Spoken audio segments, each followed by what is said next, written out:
C'est avec un plaisir non dissimulé que l'on se retrouve sur le plateau de la zone après 2 demi-finales aller de Ligue des Champions extraordinaires. Au-delà des résultats, c'est une véritable victoire du football entre la bataille tactique de l'Emirates Stadium et le spectacle extraordinaire de Barcelone à Montjuïc. Nous avons été véritablement gâtés. Merci la vie, on a envie de dire. Merci la Ligue des Champions, merci le football, merci tout simplement. Merci à vous aussi, les deux derrière. Et puis, merci la zone. On y va les gars ? On y va. Let's go.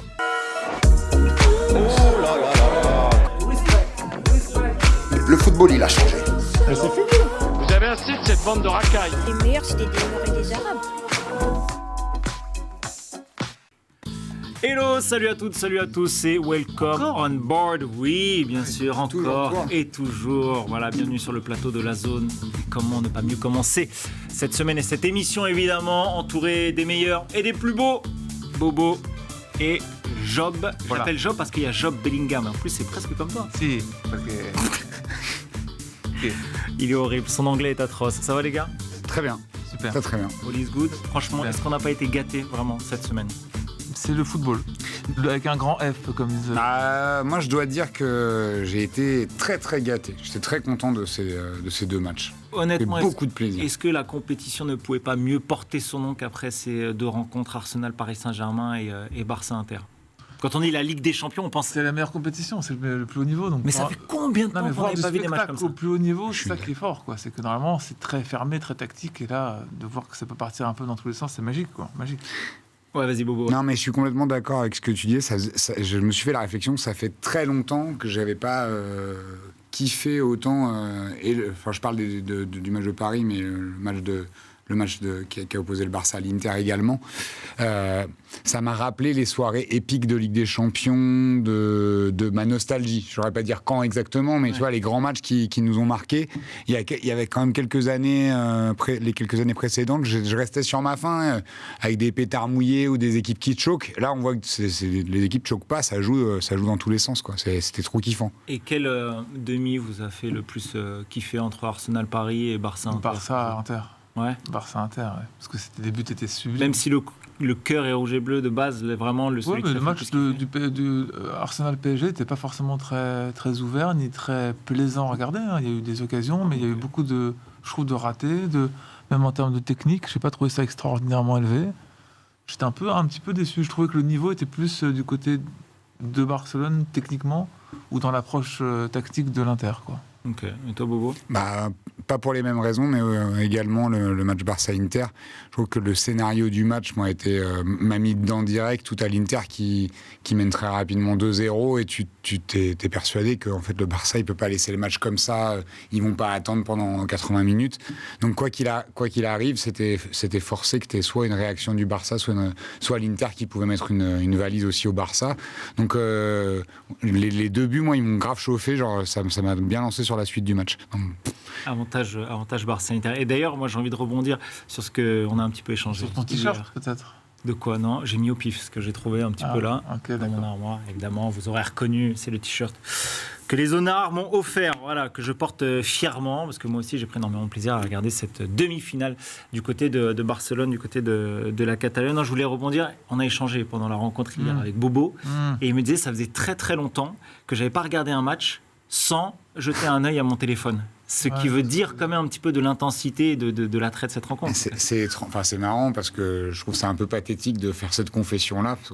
Ah, mais non, moi je trouve ça unique. Non, de ma part, hein, de me dire. Je trouve ça mais dans le sens où on est tellement happé par plein d'autres trucs. Maintenant, on a du mal à être attentif à un seul truc. Et c'est vrai que, je sais pas, j'ai trouvé ça tellement... Enfin, c'était électrique, quoi. J'ai pas touché le tel, j'ai pas été sur Insta voir s'il y avait qui met quoi, des actions du match ou sur Twitter. Et c'était 100% concentré sur le match. Donc, ça m'arrive... Je sais pas toi, mais moi, ça m'arrive rarement. Toi, t'es un homme qui fait beaucoup de choses en même temps, donc... moi, j'aime bien regarder les trucs un peu à droite. Enfin, pas... Après, il regarde... 4 matchs en même temps, donc non, mais pendant les grands matchs, quand il y en a un à regarder, effectivement, tu essaies de regarder les trucs un peu différents, de voir un peu les replacements ou pas les replacements, les trucs, les positions tactiques, etc. Moi, j'aime bien voir ce que peut demander une équipe dans un objectif tactique, tu vois, quelque chose comme ça. Les ressorties de balles, elles étaient différentes de d'habitude du côté de l'Inter, je trouvais, et hyper intéressantes, parce que c'était vraiment des 9 pivots comme on a vu à l'ancienne, qui étaient magiques, quoi. Et je trouve que Marcus Thuram a été fantastique hier soir. Et il a manqué, comme par hasard, dans les grands moments récemment, quoi. Bah ouais, ça faisait 3 matchs qui jouaient pas du côté de l'Inter, 3 défaites. Et étonnamment, il revient. Et non seulement il est décisif, mais en plus, l'Inter fait un gros match Inter-Catalogne. Alors, on va s'intéresser quand même à la première demi-finale allée de Ligue des Champions et cette première victoire du Paris Saint-Germain en terre londonienne, ou en tout cas face à Arsenal, une victoire 1-0 sur un but d'Ousmane Dembélé, avec une séquence record, on peut le dire, à la 4e minute de jeu. Est-ce que, rapidement, Jo, peut-être dans Bobo d'abord, toi tu t'attendais à ce style de match entre Arsenal et Paris? C'est difficile à dire. Oui et non.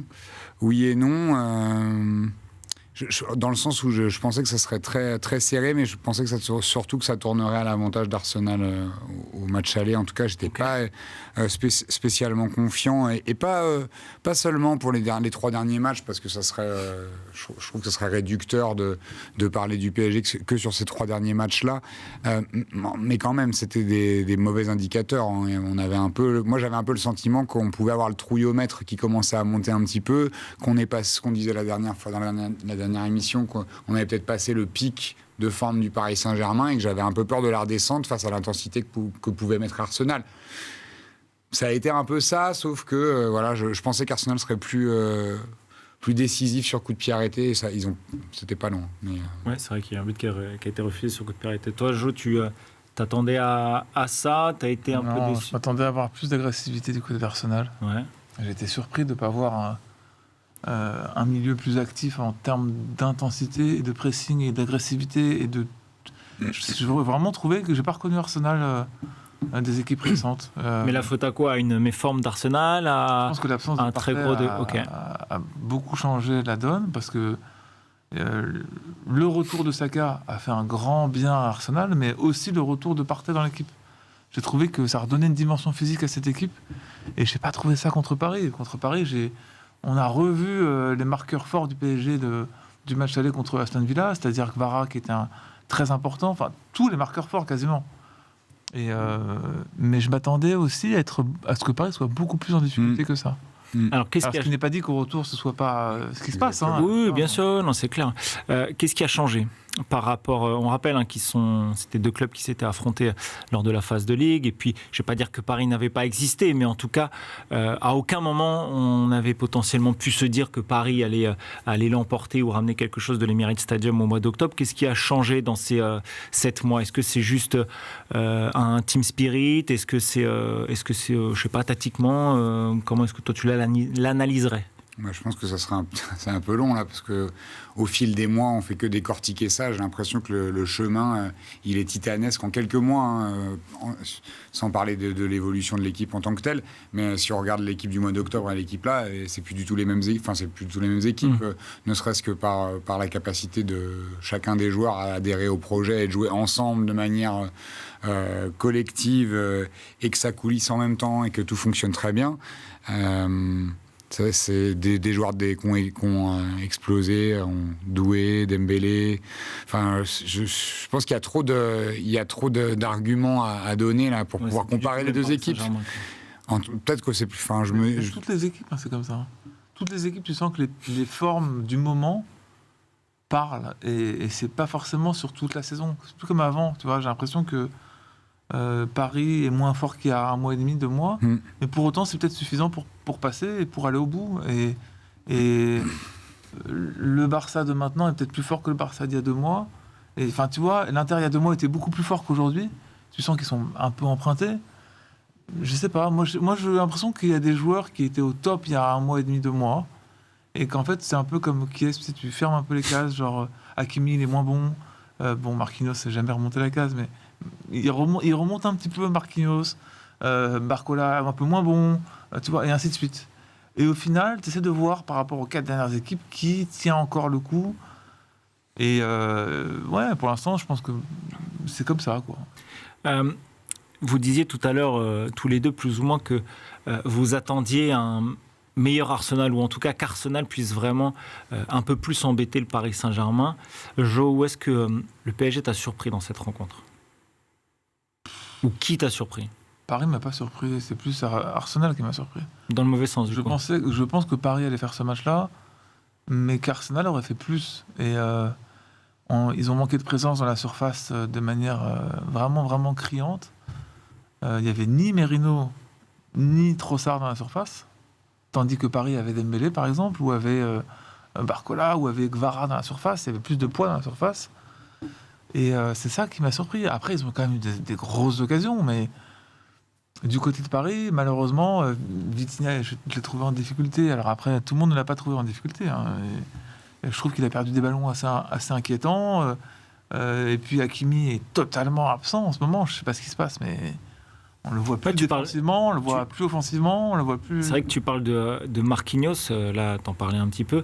Est-ce que justement, parfois, les prestations ou les récentes prestations de Marquinhos ne sont pas dues à, allez, je vais mettre des guillemets, la méforme un peu d'Achraf Hakimi ? Après, ça dépend sur quel match tu parles. Si on reprend celui d'Aston Villa, nous, je pense qu'on avait câblé, Jo et moi, sur quelques interventions de Marquinhos, où là, c'est juste des fautes techniques. Dans et sur Arsenal, là mais ça lui rend pas service, c'est sûr. Bah, ça aide pas quand t'as Hakimi qui est moins tranchant sur les retours. On a vu Trossard, toutes les occasions qui viennent, elles arrivent par son côté, sur des ballons où Hakimi fait pas le repli défensif, et que t'as Joao Neves qui tient. Je crois qu'il y a un moment, c'est Joao Neves qui perd un ballon et ça part en contre-attaque. Hakimi est tellement loin, et il fait pas les efforts sur les premiers mètres, et ça donne l'occasion de Trossard. Donc évidemment que quand t'as... Mais après, c'est le jeu, je sais pas, c'est le jeu de Luis Enrique aussi d'aller avec ces déséquilibres-là et de dire que tu vas mettre des joueurs, sauf que quand ils sont moins décisifs, tu te mets en danger plus facilement. Donc Paris s'en sort bien quand même pour le coup. Je sais pas, parce que tu vois, je te dis quelles sont les consignes du coach.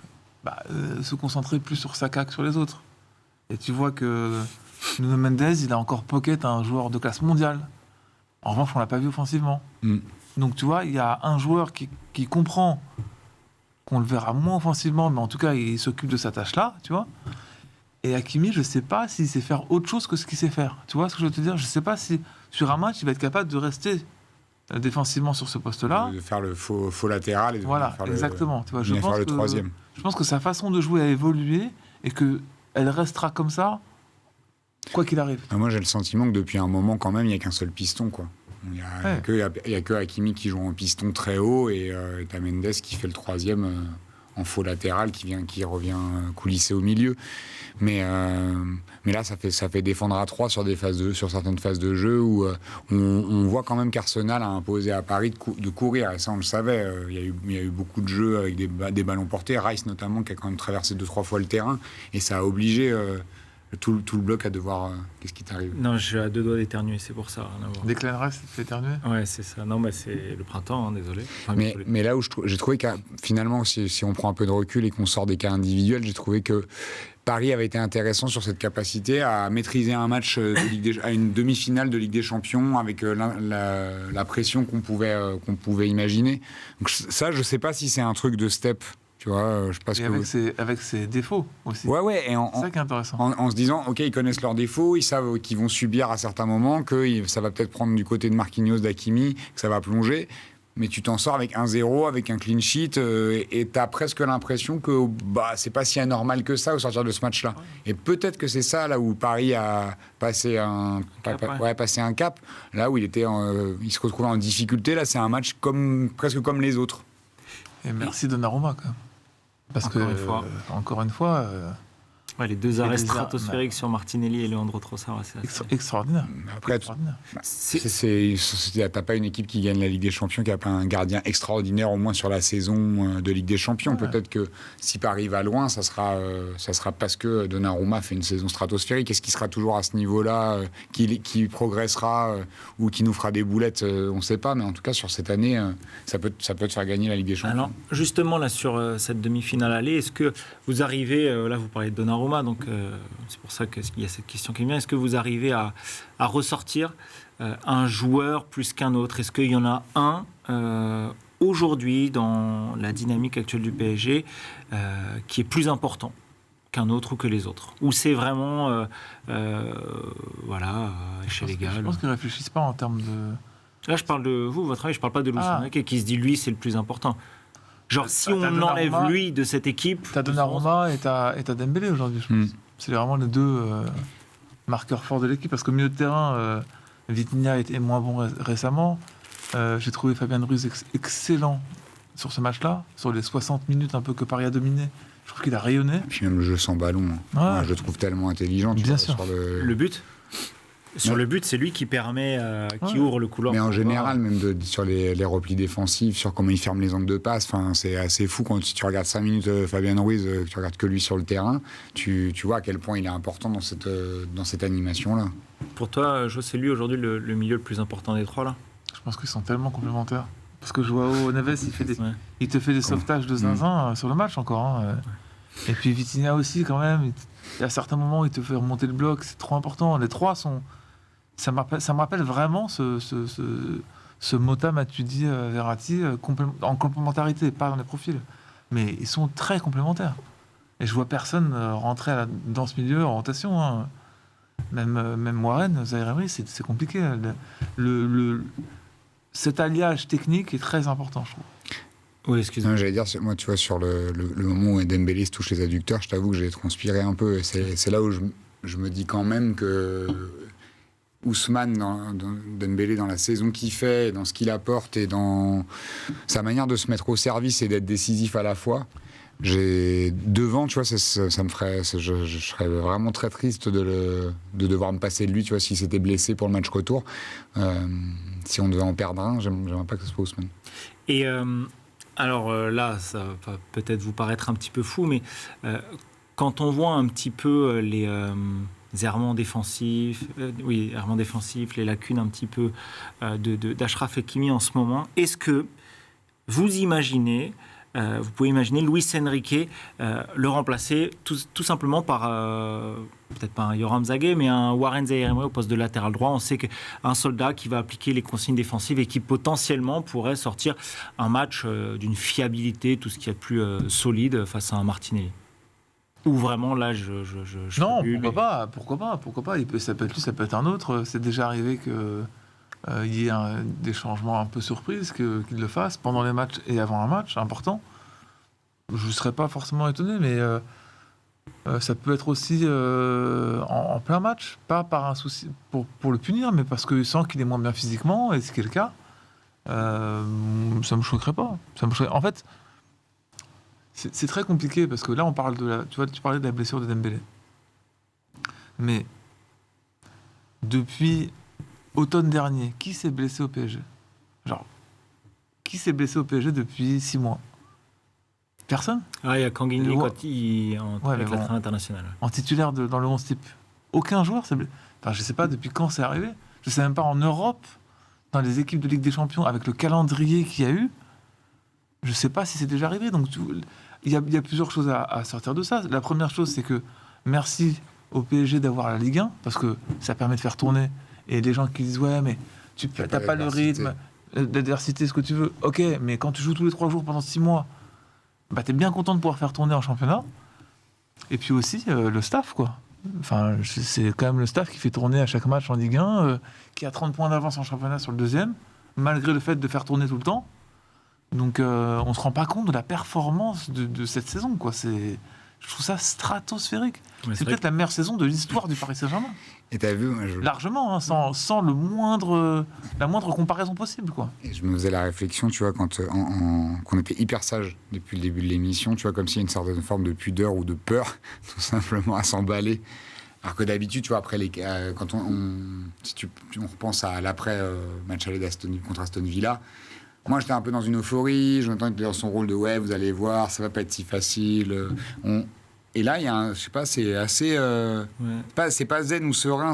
Non, mais je suis un peu désabusé. J'ai l'impression qu'on est en mode frein à main et que je veux pas. Personne veut s'emballer sur cette histoire-là. Donc, je sais pas si je fais une parano et que j'ai l'impression d'être tout seul à penser comme ça. Moi, j'en ai marre. Pas à m'emballer du tout. Moi, j'en ai marre parce que j'ai pas. Genre, je te l'ai dit hier, ça me. Je ne veux pas, en fait, qu'il se passe encore un truc. C'est exactement pour ça. que je sais pas ce qui va se passer en rouge en début de match, n'importe quoi, un truc. Cette année, c'est la bonne, on peut le dire. Arrête.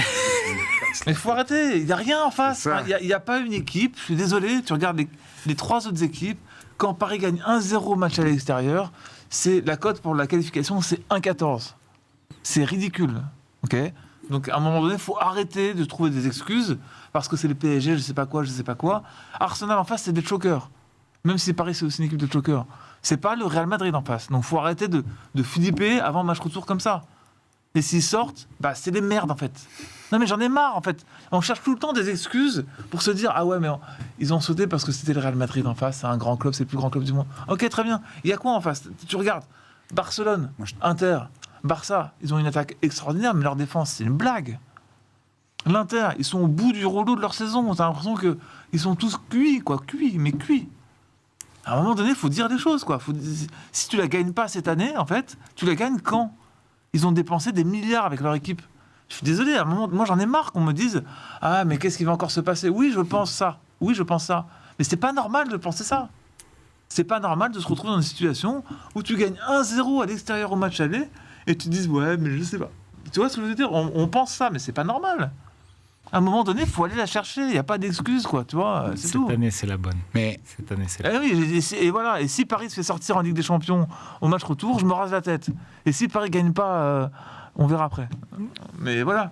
Non, Il n'y a qu'à faire comme le supporter là, de United, vous n'avez pas vu ? Ouais, Il a dit qu'il allait se couper les victoires. cheveux quand Manchester enchaînera 5 victoires d'affilée. Ça fait presque un an qu'il ne s'est pas coupé les cheveux. Sa coupe de cheveux est horrible. C'est pas Moi, d'accord. c'est Tu passes beaucoup, à insupportable. C'est pas normal. bah, bien sûr que si, mais Bah voilà. je suis pas en train de dire que je kiffe être dans cet état émotionnel. Juste dire que je me faisais la remarque que c'est c'est un sentiment qui a l'air d'être assez commun, visiblement, et qui t'agace et que je partage. Mais On n'a pas le droit d'être content d'avoir gagné 1-0 à Arsenal, quoi. C'est une folie quand même. tu vois, on n'y arrive pas. Et- Si il y a plein de supporters d'autres équipes qui ont l'expérience d'avoir gagné des trucs en Ligue des Champions, qui se disent bah c'est cool, tu vois, t'as gagné le match aller, ça te met bien pour le match retour, pour la finale, pour gagner la finale. Toi, tu connais juste te qualifier une fois et la perdre lamentablement et généralement te choquer en demi. Tu vois, on a encore quand même le spectre de l'an dernier où on a choqué de fou et on a été vraiment pas à la hauteur de l'événement en demi l'an dernier. Donc Et pourtant, il y a des gens qui me disaient que mais Dortmund, c'est une équipe monstrueuse, quoi. Bah non. C'est juste pareil. Et justement, là, quand je vous entends un petit peu, j'ai envie de comparer à ce que pensait la presse anglaise et la presse européenne d'une manière générale, qui était vraiment dithyrambique sur cette équipe de Luis Enrique, en disant que c'était la meilleure équipe d'Europe. J'ai l'impression qu'on est un peu plus mesuré en France. Est-ce que... ouais. Parce que je crois que tu allais dire qu'il s'était retombé, mais... Non, oui, au contraire, pour Ils vous... sont moins bons. Ils sont moins bons qu'il y a 2 mois. Genre, Mais aujourd'hui, le PSG n'est pas, là, dans les 4, ouais, c'est pas l'équipe que vous jugez comme la meilleure. c'est vraiment une merde. Honnêtement. Honnêtement, Allez, on ferme les yeux. honnêtement, c'est l'équipe la plus équilibrée et peut-être la plus équipe, qui travaille en équipe, qui défend en équipe, qui attaque en équipe. C'est la plus cohérente collectivement, ça c'est sûr. Après, quand tu vois les matchs du Barça, ça fait aussi rêver. Tu vois, c'est un autre style de jeu. Hein, et même quand tu vois l'Inter, c'est quand même très solide. C'est sur le papier. Très solide, moins quand même. Moins. Non, mais c'était la mécanique de cette équipe était censée être une base solide et qui prend pas de but et qui pique en compte. Donc oui, mais est-ce que ça sera suffisant ? Je sais pas. Moi, j'ai quand même kiffé de fou le match de l'Inter et Barça-Inter hier, hein, où le Barça m'a quand même fait une belle impression, même si ils ont des trous d'air absolument incroyables. Ouais, non, mais en fait, ce qui me dérange aussi, c'est qu'à l'époque, on disait ouais, ils peuvent pas la gagner parce qu'il y a le Grand Real, il y a le Grand Barça. Avant, il y avait le Grand Barça, après, il y a eu le Grand Real, après il y a eu City. Là, il n'y a pas, en fait. Il n'y a pas de Grand Real, il n'y a pas de Grand City. Le Barça, c'est une équipe qui reste jeune, qui est prenable, c'est pas non plus un truc qui Mais est j'ai- imbattable, tu vois. Donc faut la gagner là, en fait, faut y aller Je là. suis d'accord, En fait, soit il y a plus grande équipe, soit la grande équipe en question, c'est le Paris Saint-Germain. Bah, qui est en train de- c'est le chemin que peut prendre Qui- cette équipe, ouais. qui doit gagner pour le devenir. En fait, c'est toujours un petit peu a posteriori que tu mesures quand est-ce qu'on avait une grande équipe sous les yeux. Quand on regarde les photos d'avant-match des vainqueurs des équipes dans les années 2000-2010, tu vois, tu te dis, oh, le Milan avec Cafu, j'en sais rien, Seedorf, Gattuso, Shevchenko, tu disais c'est une équipe de malades. Bah, tu le sauras, on le saura peut-être d'ici 5-6 ans, on regardera l'équipe en disant putain, vous vous rappelez la saison en Ligue des Champions, comment on était trop fort et que ces mecs-là étaient complètement fous, tu vois. Quand il marquait des buts. Donc on est peut-être en train de le voir et c'est pour ça qu'il faut kiffer. Mais je trouve ça toujours un peu dommage, et c'est là où je rejoins Jo sur le côté, il y en a marre, on n'a pas la même personnalité, donc je ne l'exprime pas de la même façon, mais moi j'aimerais bien pouvoir kiffer à 100% ce moment sans être sur la réserve, parce que j'ai trop l'habitude d'avoir un club qui te choque, quoi. Mais ce qui t'empêche vraiment de kiffer et de profiter du moment, c'est ce flip de choquer, c'est vraiment Je ça. sais pas, mais en tout cas il y a un truc... C'est comme dans les relations amoureuses, hein. C'est trouve souvent cette retenue qui fait Je trouve qu'en fait, c'est moi qui mets de la pudeur dans mon kiff. Tu vois, j'ai un truc un peu plus détaché, analytique, de dire ouais, on a bien géré le match aller, on est en bonne position pour le match retour, mais pas d'avoir le kiff de, tu sais, que ça vienne des tripes. Et peut-être il aurait fallu que je sois à l'Emirates pour le vivre autrement. Peut-être que tu as une autre forme d'euphorie qui s'installe quand tu es avec d'autres gens. En tout cas, moi tout seul, j'étais avec un pote dans mon canapé, tu vois, ça fait pas la même chose Ok. pour embrasser l'histoire. J'ai encore un peu de mal à y croire. Et comment tu seras si le Paris Saint-Germain se qualifie en finale issue du match retour? Est-ce que tu seras dans le même état ou tu kifferas un petit peu plus? Je sais pas. T'en penseras quoi, toi? C'est pas moi qui n'ai posé la question. Alors je me retourne vers toi. Jo, est-ce que tu seras encore plus énervé en disant mais là, si on la prend pas, c'est pas possible, ou tu te diras putain, ça y est, on l'a fait avec la manière, avec une équipe? On sera soulagé que ce soit l'un ou l'autre différemment, mais on sera soulagé le jour où Paris la gagnera. Sinon, tant qu'ils l'auront pas gagné, il y aura toujours ce truc-là, quoi. Et malheureusement, c'est un truc très parisien de ressentir ça. Après, quand il y a d'autres clubs, les Marseillais ressentent autre chose avec leur équipe, et pour d'autres raisons, parce que la plupart des supporters qui sont mes copains, ils n'ont pas vécu ce 93, tu vois, et c'est dommage pour eux, tu vois. Je dis pas ça du tout d'un mauvais sentiment, hein, au contraire. Mais nous, supporters parisiens, t'as ce poids depuis X temps, en plus la pression d'avoir mis autant d'argent dans une équipe avec l'arrivée des Qataris, et se dire, bon, est-ce qu'ils vont encore choquer et tout? Ouais, d'y croire depuis tant d'années, d'être si proche du but, il y a une finale, plusieurs demi-finales. Ouais, mais c'est un peu comme l'équipe de France, où on se disait en 2018, quand on gagne, bah, on est qualifié. Ah, on est encore en course. On est encore en course. J'ai un peu ce même sentiment-là de se dire, bah écoute, on a gagné au match aller, on a fait la moitié du travail, voilà, on verra. C'est une bonne analogie, je trouve. Et après, sur le sentiment. Je pense, hein, C'est de la, plus réfléchi. de la satisfaction, mais peut-être t'es toujours un peu en...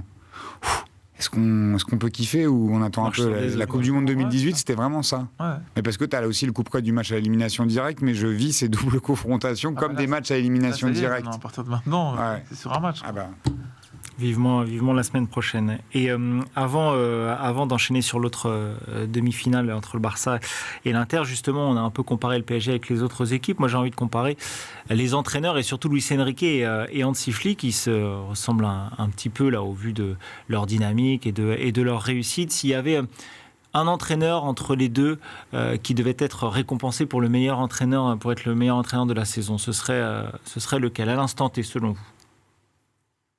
C'est dur, hein, mais je mettrais Enrique parce que je suis partant du PSG. Ok. moi, je mettrais Enrique pour la qualité du jeu développé, la cohérence. En tout cas, il y a moins de déséquilibre, même si le Barça, c'est hyper spectaculaire. Attention quand même à Liverpool en Ligue des Champions cette saison. Liverpool, ils peuvent la gagner. Hein. Tout le monde m'a dit c'est la meilleure équipe d'Europe, etc. Faut se méfier de Liverpool. Hein. Bah, ils sont tombés sur Sur un os. sur peut-être la meilleure Toi, équipe tu d'Europe à l'instant T. mettrais Enrique aussi? Ah ouais, largement. Oui, largement. Parce que je trouve qu'encore une fois, c'est... Elle a moins de failles peut-être cette équipe de Ouais. Paris par rapport au FC Barcelone. Ouais, puis moi j'aime bien ce sentiment de maîtrise qu'elle dégage, où justement le Barça, il y a beaucoup de renversements de contre-attaque, où ils sont des fois un peu très coupés en deux. Donc, Ça repose plus quand même sur des exploits personnels, ouais. je trouve. Un exploit personnel. Bah, même Non, même mais- Rafinha, hein, qui est quand même très décisif et avec beaucoup d'exploits personnels cette saison, hein, de Rafinha aussi. Donc, ça marche bien devant, c'est beaucoup de jeux directs, mais je trouve que c'est moins cohérent, encore une fois, dans le Après, fond. le duel... Ah non, il y a une question que tu vas savoir comme ça. Pas du tout. Vas-y. Tu préférerais quel adversaire en finale si jamais Paris passe? Alors historiquement, un PSG-Barça, j'ai l'impression que ce serait... Si ça serait C'est grand final, vu, cette revu, histoire. mais ce serait extraordinaire de par le passé assez récent et historique. Mais pour la nouveauté et pour le cœur, moi Et pour j'aimerais le bien t-shirt. Paris-Inter, ouais, non, c'est clair. Ouais. Paris-Inter, ce serait pas mal. Moi j'aimerais bien. Ouais, Voilà. moi aussi. Et toi? Ouais, je pense que Paris-Inter, ça me plairait mieux. J'en ai marre du Barça. J'ai pas envie, ça me gonfle. C'est juste qu'on les a trop joués. Ouais, Genre tous les ans, c'est bon. À l'Inter, on les a joués l'an dernier, enfin c'est... flemme. et pourtant, ce serait plus dur de perdre sur l'Inter en tant que supporter, moi, que de perdre face au Barça, quoi. Est-ce qu'il n'y a pas un côté aussi, s'il y a Paris-Barça, les deux équipes, les joueurs seraient un peu plus lâchés? Genre, on se connaît, on sait ce que... Voilà, ça peut partir dans tous les sens. Il y a un côté un peu plus... Ce serait pour savoir quelle est la meilleure équipe d'Europe, quoi, en gros. Parce que l'Inter, c'est différent. C'est pas une domination, c'est pas une équipe qui va dominer et gagner en surclassant l'adversaire. Ouais, Ce serait peut-être ça. Ce serait peut-être pour ça, ouais. Ok. Parce qu'au final, Paris a dominé Liverpool, a dominé Aston Villa, a dominé City à la maison, a dominé encore à la même Arsenal. Ils ont quand même dominé. Ouais, les 20 premières minutes, c'est quand même rouleau compresseur. Je te dis, Machine à laver. si au match retour c'est pareil, tu vas te dire, ouais, bah t'as envie de voir les équipes qui ont dominé, quoi. Et là, on va voir qui dominerait Paris ou le Barça. Je pense que ça peut être très, très, très aléatoire.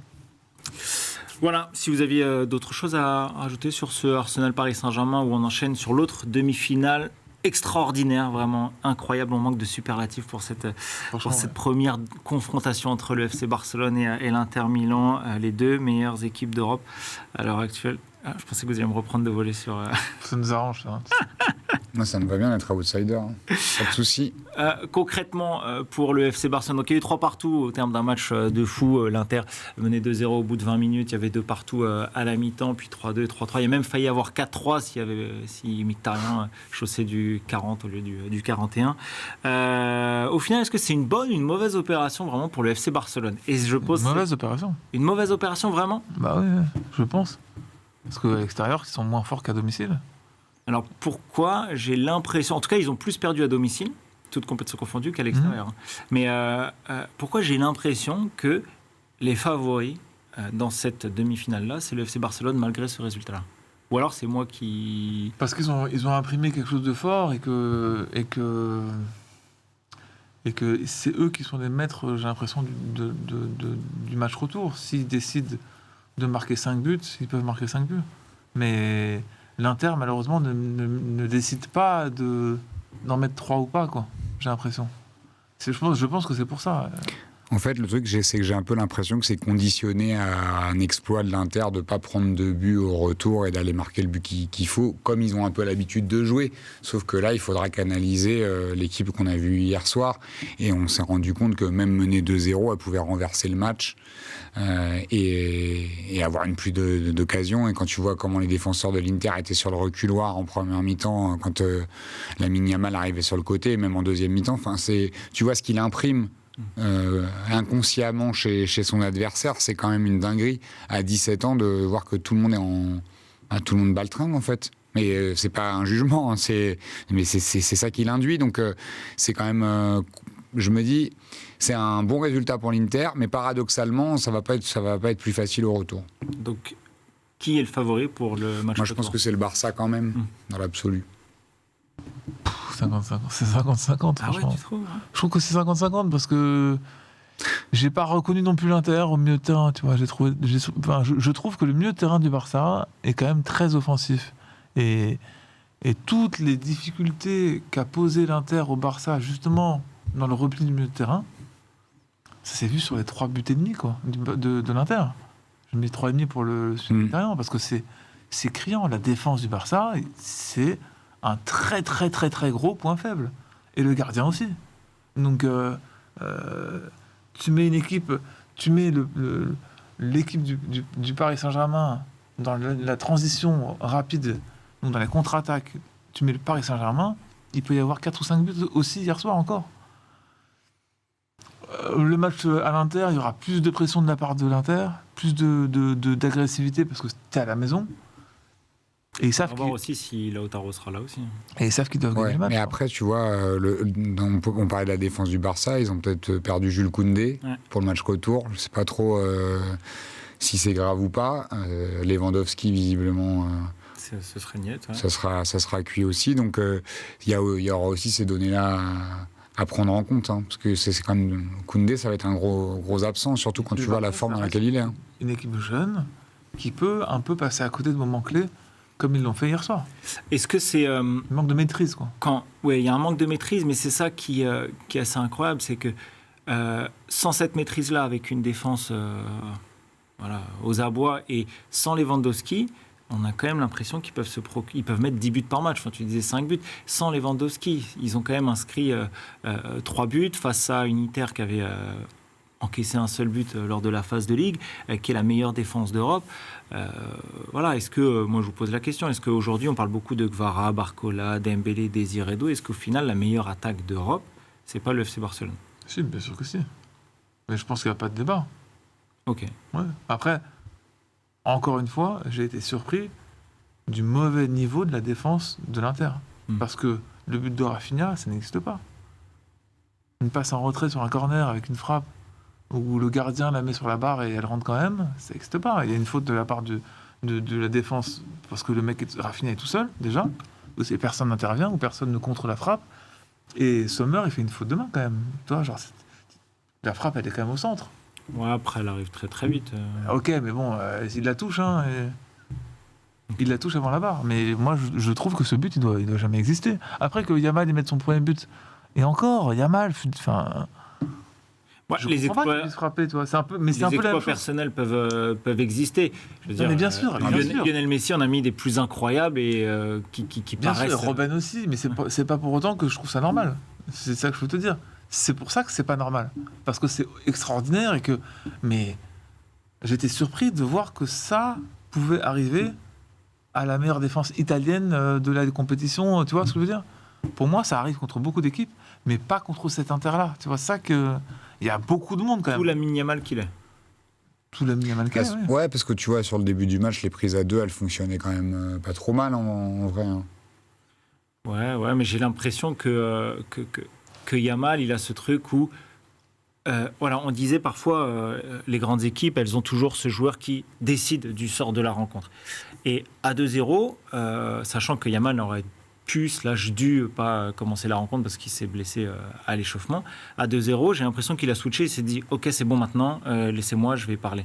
Donc, je sais pas, est-ce que c'est pas lui qui a décidé d'être assez tranquille pendant les 20 premières minutes où on avait l'impression que les prises à deux fonctionnaient et ça ou peut-être que le médicament a fait effet au bout de 20 minutes, ce qui est normal, hein, ce qui arrive très souvent dans d'autres sports aussi. Mais c'est peut-être ça. Hein. Mais je sais pas, j'ai l'impression que... Moi, je te dis, j'ai été surpris par cet aspect négatif de l'Inter. Après, Lamine Yamal, c'est le... Je vais pas le redire, ça fait depuis l'Euro que je dis que c'est le meilleur joueur du monde, tu vois, et je pense que c'est le meilleur joueur du monde parce qu'il sait faire tellement de choses différentes. Il sait mener, dribbler, marquer, passer. Il sait faire quasiment tout dans le football. Offensivement, je parle.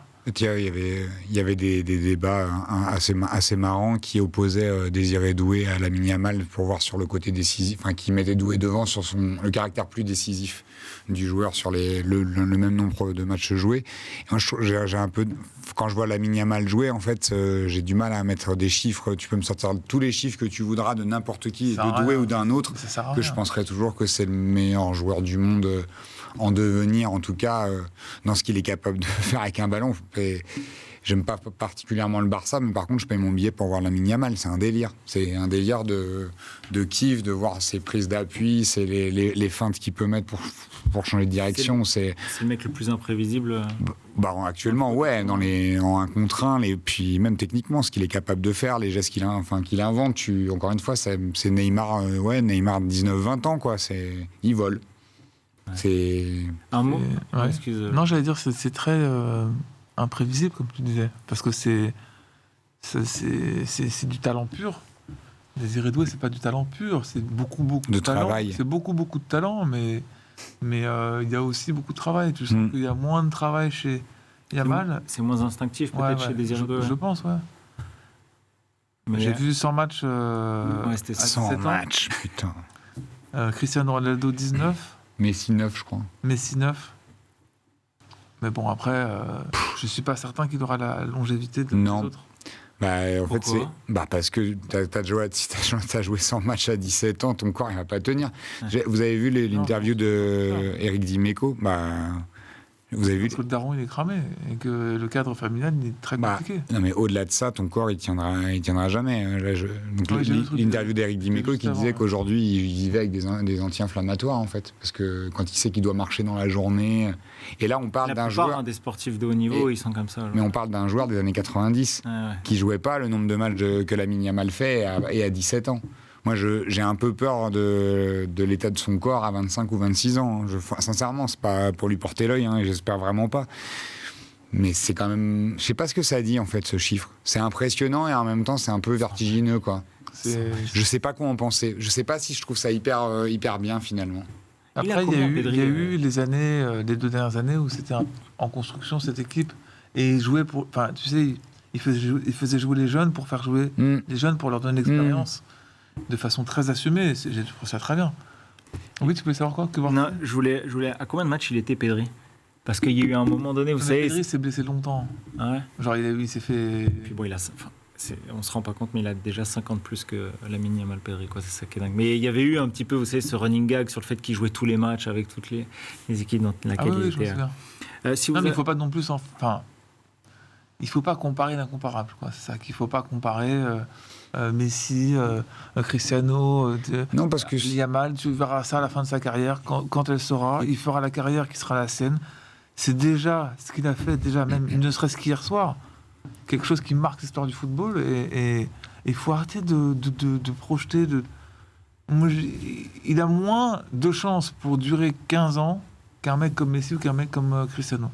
Son entourage familial est beaucoup plus compliqué. Ouais. Compliqué. Non, et puis après, moi, j'espère qu'un joueur comme lui, c'est aussi celui qui pourra ramener un peu l'équilibre par rapport à ce qu'on aime dans le foot, et qu'on ne décide plus qui est le meilleur joueur du monde parce qu'il a mis le plus de buts ou qu'il a les meilleures stats. Et un mec comme Yamal, tu vois, même s'il a 20 buts de moins, je pourrais toujours te dire que c'est le meilleur du monde. S'il continue à jouer comme ça et qu'il évolue comme ça dans les années à venir, et qu'il se balade et qu'il invente des gestes, j'espère qu'il ramènera une forme un peu de mesure par rapport à ce qu'était la façon dont on pouvait juger de la qualité des joueurs. Ce qu'est le football, ça. Ce qui était plus vrai dans l'analyse qu'on apportait sur les matchs auparavant, et qui est devenu un vrai truc de stats très marqué. J'aimerais bien qu'un joueur comme Yamal, qui mette tout le monde d'accord en disant pas besoin d'avoir mis 100 buts cette année pour être le meilleur joueur du monde. Ça va vous paraître un peu bateau comme question, mais si vous aviez un mot, vraiment, un mot, pour décrire Lamine Yamal, ce serait lequel? Phénoménal ou prodige, un truc... prodige. L'élu, je sais pas. Ok. Il y a un côté un peu Matrix, j'aime beaucoup. Et un mot pour décrire cette demi-finale. On disait, ça faisait longtemps qu'on n'avait pas vu un match comme ça, aussi spectaculaire, dans un match avec un tel enjeu. Si vous deviez donner un mot, ouais, un mot pareil. Non, mais au moins décrire cette demi-finale. On fait une nouvelle version de Pyramide après. Je te fais deviner en un. Vas-y. C'est vraiment des salauds. Non, mais je sais pas. Le mal d'hier, électrique. Tu veux concours d'adjectifs. J'ai pas de. T'as pas les mots. Non, j'ai pas de mots. Non, mais j'étais. T'as rendu accro. J'étais un peu... Je ne m'attendais pas à un match comme ça, déjà. Je m'attendais à un match plus tactique que ça. Et du coup, ça m'a un peu déçu, quoi. Alors que J'ai l'impression qu'il est moi, j'ai trop habitué kiffé, au caviar, quoi. Moi, j'ai kiffé le match d'hier. Ouais, mais tu vois, j'ai adoré les matchs de aller-retour contre Liverpool. Tu vois, j'ai trouvé qu'il y avait beaucoup de tension, tu vois. Et ce match-là, bon, alors oui, c'était magnifique. Oui, c'était parles magnifique parce d'Arsenal que non, de Liverpool. PSG. J'ai adoré ces matchs-là, mais hier, ce que j'ai pas aimé, c'est que ça manquait de tension. J'ai l'impression qu'on n'était pas sur un match de demi-finale de Ligue des Champions. J'avais l'impression que c'était un truc qui était. Ouais. Bah, je sais pas. Moi, tout l'inverse. Je trouve. Ah, moi, tout l'inverse. J'avais l'impression vraiment que c'était un match de Ligue des Champions à l'ancienne où ça jouait pour jouer, qu'il n'y avait plus d'extérieur de domicile. Comme Real Manchester, tu veux dire Ouais, il y avait ce truc. Bah, moi, je le vois, le but de Mkhitaryan, je le vois dedans, quoi. Je le vois pas hors jeu. Et je me dis à un moment, mais c'est quoi ce match de malade? Et ce qui est dingue, c'est Mené que 2-0, il revient à 2-2, tu reprends l'avantage 3-2 et 3-3. Les buts sont fous. Enfin, le but de Thuram, il est fou. Le but le premier de Dumfries, il est complètement ouf aussi. Yamal, je t'en parle pas. Enfin, c'est... Non, mais je suis d'accord, mais j'ai l'impression qu'il n'y avait pas de drama. Enfin, il y avait de la drama dans le scénario. Je ne vais pas exagérer. Mais j'ai l'impression que c'est un peu le nouveau football, un peu comme on parlait pour Luis Enrique contre Aston Villa, que ça joue d'une manière de jouer constante, et qu'au final, en faisant ça, tu sais que tu vas gagner plus de matchs, ou que tu vas mettre plus de buts. Un peu la similitude entre le Paris et le Barça. Et puis, on verra à la fin, quoi. Il n'y a plus trop de calculs comme avant, j'ai l'impression, tu vois. Et Paris, c'est un peu ça, sauf contre le match retour d'Aston Villa, mais de manière générale, tu sais que tu vas avoir peut-être une erreur ou deux qui vont te coûter des buts, mais si tu fais ça, sur la longueur, tu gagneras beaucoup plus de matchs. Moi, je ne sais pas si je partage ton avis sur le fait que ce soit maintenant la tendance à court terme actuelle il n'y a plus vraiment de tactique. T'as des matchs comme ça où en fait le scénario qui aurait pu penser que l'Inter ouvrirait le score à la 30e seconde. Ouais, c'est un truc aussi qui fait complètement déjouer et qui casse peut-être tous les scénarios tactiques qui étaient prévus. Surtout quand on reprend un deuxième sur un corner un peu où ça revient dans la surface, tu reprends un deuxième, là tu te dis putain c'est la 10e minute, il y a déjà 2-0, ça change complètement le match. Et moi c'est là où tu as un truc hyper ouvert et je me disais en tant que non fan d'une des deux équipes, j'étais très excité à l'idée de voir ce qui allait se passer ensuite. Donc je ne sais pas si on peut vraiment tirer des conclusions tactiques de ce match comme ça, où le Barça a dû courir et puis après finalement l'Inter pensait avoir de l'avance. Je ressens ça avec le PSG et j'ai un petit peu vu ça avec le Barça. Non, le Barça. Ah, le Barça. Le Barça dans Hansi Flick. Mais tu vois, c'est pareil. Est-ce que s'il y a pénalty sur Kvara, ça fait 0-2 et derrière, le Arsenal se rebelle vraiment et je suis pas sûr, tu vois, par exemple. Ouais, ou pas. Le Barça a une force de frappe très importante, donc prendre un but ou deux, pour eux, c'est pas forcément extrêmement grave. C'est un peu ce truc-là qui me... moi, j'aimais bien à l'époque aussi des matchs serrés, quoi, tu vois. Ouais, mais peut-être que Celui-ci était serré. Non, mais dans le sens défensif. Mais tu vois, peut-être que si l'Inter avait son schéma de jeu, c'était de se dire, vas-y, on tient le plus longtemps possible et on essaye de marquer en deuxième mi-temps. Tu vois, là, l'occasion à se présenter, il marque et tu réfléchis pas comme ça. Mais peut-être qu'ils s'attendaient, ce qui avait été préparé, c'était de dire, le Barça, ils vont essayer de mettre une grosse intensité tout le match, de tenir, et tu mets un contre à un moment et tu repasses derrière. Là, c'est arrivé peut-être très, très, très, très, très trop tôt dans le match. Après, il faut dire aussi un truc, c'est que les gardiens de ces deux équipes-là sont quand même moyens. Oui, c'est vrai. Et Yann Sommer, t'es dur. Ah, moi, je le trouve moyen. Hier dans l'absolu, je trouve que c'est un bon gardien, mais pas top gardien européen, quoi. Un top... Oula, il a mis la main en opposition. Non, mais alors... mais déjà, quand il était c'est le gardien de la meilleure défense d'Europe. C'est celui qui a fait hier, le plus... t'as vu la meilleure défense d'Europe mais hier pour moi... Mais regarde tous les arrêts qu'il fait. Je pense qu'il a fait plus d'arrêts. Déjà, c'est sûr, il a fait plus d'arrêts que Donnarumma hier. Et on ne se rend pas compte de si l'Inter est en demi-finale, c'est parce que Yann Sommer a été le meilleur interiste sur les deux rencontres contre Bayern Munich. Là encore, il est sur la. Quand il y a 2-1, Lamine Yamal, il refait son truc. Il tire sur la barre. À part ça, j'ai pas de souvenir frappant. Genre ça. En fait, il fait une saison stratosphérique. En fait, là où je trouve que c'est. Mais hier.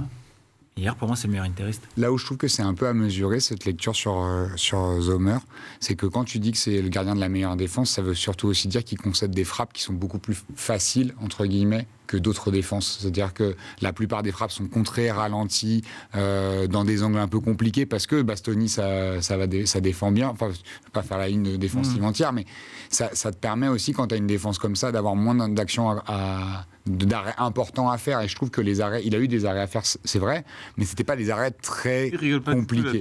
J'ai pas trouvé que c'était des arrêts très compliqués. Et je trouve vous que invite à revoir les... je trouve que c'est un bon gardien, mais que c'est pas un excellent gardien. C'est pas, pour moi, c'est pas le point fort de la défense de l'Inter. C'est clairement la ligne les centraux, quoi. Bastoni principalement. Je suis d'accord. Pour moi, c'est lui la pièce maîtresse. C'est pas Sommer qui est un bon gardien. Et il faut de toute façon avoir un bon gardien pour aller en Ligue des Champions et un très bon gardien quant à la défense du PSG. Et j'espère voir... Tu vois, c'est là où tu peux lire le truc inversement. Donnarumma est meilleur que Sommer, mais devant, les défenseurs sont moins bons que ceux de l'Inter. Okay. Et j'espère ou j'attends de voir un meilleur Barella au match retour, quand même. Ouais. On en parlait, je suis assez Ça d'accord. m'a... Très décevant. Ça m'a... C'est un de mes joueurs préf en plus, donc très décevant. Pedri a été à son niveau. Alors que Barella a été vraiment phénoménal. Déjà, aller-retour contre complètement. le Bayern de Munich. Même toute la campagne de Ligue des Champions. Et là, cette saison, il est incroyable, mais je ne l'ai pas reconnu. Mais au même titre que... Chose très difficile. Mkhitaryan un peu moins. C'était... Après, attention, le Barça, ils ont fait 120 minutes. 3 jours avant, pour la finale de la Coupe du Roi, qui est un énorme événement contre le Real, dans un immense match. Dans un contexte c'est très dur aussi de se remettre tout de suite dans un... C'est fort ce qu'ils ont fait quand même, de revenir à 2-0-2 après le match, le Classico quand même. Il faut quand même... Je suis curieux du match retour. Et d'ailleurs, ça sera quand même un élément à prendre en compte sur l'état de forme des équipes pour arriver au bout, quand tu vois que l'Inter va batailler quand même encore en Serie A, que le Barça n'a pas encore fait en Liga. Je vais dire les termes. Ça fait longtemps qu'on n'a pas dit les termes. J'ai pas trop d'inquiétude pour le Paris Saint-Germain. Et je suis très curieux de voir le match retour Inter-Barça parce que je trouve ça beaucoup plus ouvert. J'ai l'impression que ça peut faire 4-1 pour le Barça ou 4-2. Et ça peut faire 2-1 pour l'Inter en prolongation. J'ai l'impression que il y a vraiment... Tu peux avoir une meilleure équipe de l'Inter, mais je ne vois pas un retournement de situation d'Arsenal. J'ai le scénario là. Vas-y. Si vous voulez, je vous le donne, Vas-y. c'est l'almanach. S'il y a Benjamin Pavard, c'est 1-0 pour l'Inter. Mais c'est la Manac, pourquoi tu dis ici? Parce qu'en fait, il y a deux scénarios. Deux d'accord. scénarios différents. Donc, s'il y a Benjamin Pavard, eh bien, c'est 1-0 pour l'Inter. S'il n'y a pas Pavard, là, ce sera très heureux. Je pense qu'il y a des culottés du FC Barcelone. Et c'est but de Pavard, du coup? Non, pas forcément but de Pavard. Non. Ok. Non, but de Lautaro, ouais. Donc il sera remis. Ouais, il sera remis, évidemment. C'est beau de supporter un club comme ça. T'as grandi, on peut le dire, t'as grandi à Milan en plus. Bah oui, non, juste à côté en plus du stade Giuseppe Meazza. Bon, merci messieurs, c'était cool. Vivement la semaine prochaine en espérant qu'on ait deux matchs encore assez incroyables. Je suis très beau encore. Hein. Les Walpes, moi c'est les Walpes qui me... Les Walpes apparentes. On les voit pas tant que ça à l'antenne, alors qu'ici ils sont vachement imposants. Je pense que Moi, c'est je n'ai dû que pour ça. Et on s'y perd. Ah ouais. Je pense Pronostic qu'on n'est pas pour les seuls. les matchs retour. Qualif de Paris et franchement 55... Non, allez, 60-40 Barça. Non mais, alors on va recommencer. Pronostic pour les matchs retour. C'est pas ce que je viens de dire. C'est pas un pronostic, c'est des chances. Ouais, le score. Bah alors, score ou juste qualif? Alors qualif Paris avec une victoire de Paris. Non, en transpirant un peu, mais 1-0, 2-1. Et l'autre Et l'autre, je pense que ça va être genre 4-2 ou 3-0, 3-1 Barça. Ok. Et toi? 2-0 pour Paris. Et 2-1 pour l'Inter. Temps réglementaire. Ok. Moi je vois un match nul Inter-Barça. Et prolongation, ouais. Et l'Inter au tir au but en patron. Ça serait fou, ça. Ouais, match non, une victoire d'un but ou match nul pour le Paris. Ouais. Un peu comme toi, genre. Donc 1-0 Paris-Inter, Barça. Paris-Inter et moi Paris-Barça. Ok. La Ok. finale, du coup, c'est après. Bon, rendez-vous la On semaine aura prochaine. laissé. Comment apprendre ou à laisser, évidemment, la bise à Arthur qu'on adore. Ah non, c'est encore ce salaud de Ah bon banquier. Je suis encore au téléphone. Merci tout le monde. C'est toujours un plaisir de se retrouver. C'est toujours un plaisir de vous lire. J'en profite aussi pour vous dire, n'hésitez pas à aller checker. On était aux Folies Bergères pour l'événement Mosaïque 75. Vous commencez à être habitués. C'est pas la première fois qu'on y va. C'était exceptionnel. On a vu énormément de monde. Redouane Bougueraba, il y avait Younes Depardieu, le copain aussi, qu'on a retrouvé sur le plateau de la zone. Il y avait Félix, Bobo évidemment, une surprise, un guest. Pour la fin de cet événement. Donc voilà, n'hésitez pas à aller faire un tour. Ouais. Abonnez-vous à la chaîne, vous commencez à être habitué à activer la cloche. C'est comme ça qu'il faut faire. Et puis on se retrouve la semaine prochaine. Salut tout le monde. Ciao, ciao.